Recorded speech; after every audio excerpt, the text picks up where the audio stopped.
మా కొరియర్లు అయితే మొత్తం అయిపోయినాయి. టైం వచ్చేసి 3:30 అవుతుంది. మార్నింగ్ 9:30 10కి స్టార్ట్ అయింది మన రూట్ అనమాట. మొత్తం అయిపోయింది చూసారా.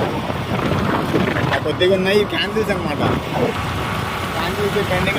క్యాన్సిల్స్ పెండింగ్లు ఉంటాయి కదా, రిటర్న్స్ ఉంటాయి కదా. సో అవి టైం వచ్చేసి 3:30 అవుతుంది. రూట్ మొత్తం కంప్లీట్ అవుతుంది. ఇవాళ అమౌంట్ ఎంత వచ్చింది, ఎన్ని డెలివరీ చేశాను చెప్పేసి మీకైతే స్క్రీన్ షాట్ పెడతాను చూడండి. వీడియో నచ్చితే లైక్ చేసుకోమమ్మ. డెలివరీ యాప్ ఓపెన్ చేసిన తర్వాత ఇంటర్ఫేస్ అయితే ఇలా ఉంటుంది. సో లెఫ్ట్ సైడ్లో రౌండ్ సింబల్ కనిపిస్తుంది కదా, 106 అని, అది 106 షిప్మెంట్ అనమాట. ఇవాళ మనం డెలివరీ చేయాల్సింది. సో రైట్ సైడ్లో వచ్చేసి డెలివరీ పికప్ రిటర్న్స్ ఉన్నాయి కదా, అవైతే మనం పెండింగ్ పెట్టినవి, డెలివరీ ఇచ్చినవి, రిటర్న్ తీసుకున్నవి ఆ రైట్ సైడ్లో చూపిస్తాయి. సో మనకి ఈ షిప్మెంట్కి వచ్చేసి సిఓడి షిప్మెంట్ అంటే క్యాష్ ఆన్ డెలివరీకి 16 రూపాయలు ఉంటుంది. ఆల్రెడీ ప్రీపేడ్ చేసిన అమౌంట్ ఉంటుంది కదా, కొరియర్ ఉంటుంది కదా, అదేమో 15 రూపాయలు ఉంటుంది. సో పికప్కి కూడా, రిటర్న్కి కూడా 16 రూపాయలు ఉంటుంది. సో యావరేజ్గా 15 నుంచి 16 రూపాయలు వస్తుంది అనమాట. సో టోటల్గా మనం ఇవాళ ఏంటంటే డెలివరీ పికప్ రెండు కౌంట్ చేసుకోవాలి. ఎందుకంటే డెలివరీ ఇచ్చాం కదా, సో అలాగే రిటర్న్ కూడా తీసుకున్నాం కదా, రెండింటికి అయితే అమౌంట్ వస్తుంది.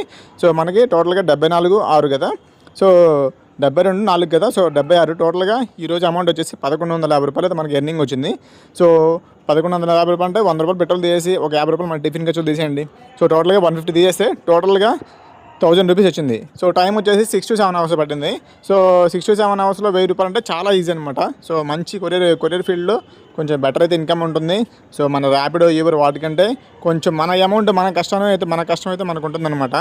సో అది గైస్, కొరియర్ ఫీల్డ్లో అయితే అమౌంట్ ఇలా ఎర్నింగ్స్ వస్తాయి. వీడియోని అయితే లైక్ చేయి మామ. కొరియర్లు అయితే మొత్తం అయిపోయినాయి. టైం వచ్చేసి 3:30 అవుతుంది. మార్నింగ్ 9:30 10కి స్టార్ట్ అయింది మన రూట్ అనమాట. మొత్తం అయిపోయింది చూసారా. కొద్దిగా ఉన్నాయి క్యాన్సిల్స్ అనమాట. క్యాన్సిల్స్ పెండింగ్లు ఉంటాయి కదా, రిటర్న్స్ ఉంటాయి కదా. సో అవి టైం వచ్చేసి 3:30 అవుతుంది. రూట్ మొత్తం కంప్లీట్ అవుతుంది. ఇవాళ అమౌంట్ ఎంత వచ్చింది, ఎన్ని డెలివరీ చేశాను చెప్పేసి మీకైతే స్క్రీన్ షాట్ పెడతాను చూడండి. వీడియో నచ్చితే లైక్ చేసుకోమమ్మ. డెలివరీ యాప్ ఓపెన్ చేసిన తర్వాత ఇంటర్ఫేస్ అయితే ఇలా ఉంటుంది. సో లెఫ్ట్ సైడ్లో రౌండ్ సింబల్ కనిపిస్తుంది కదా, 106 అని, అది 106 షిప్మెంట్ అనమాట. ఇవాళ మనం డెలివరీ చేయాల్సింది. సో రైట్ సైడ్లో వచ్చేసి డెలివరీ పికప్ రిటర్న్స్ ఉన్నాయి కదా, అవైతే మనం పెండింగ్ పెట్టినవి, డెలివరీ ఇచ్చినవి, రిటర్న్ తీసుకున్నవి ఆ రైట్ సైడ్లో చూపిస్తాయి. సో మనకి ఈ షిప్మెంట్కి వచ్చేసి సిఓడి షిప్మెంట్ అంటే క్యాష్ ఆన్ డెలివరీకి 16 రూపాయలు ఉంటుంది. ఆల్రెడీ ప్రీపేడ్ చేసిన అమౌంట్ ఉంటుంది కదా, కొరియర్ ఉంటుంది కదా, అదేమో 15 రూపాయలు ఉంటుంది. సో పికప్కి కూడా, రిటర్న్కి కూడా 16 రూపాయలు ఉంటుంది. సో యావరేజ్గా 15 నుంచి 16 రూపాయలు వస్తుంది అనమాట.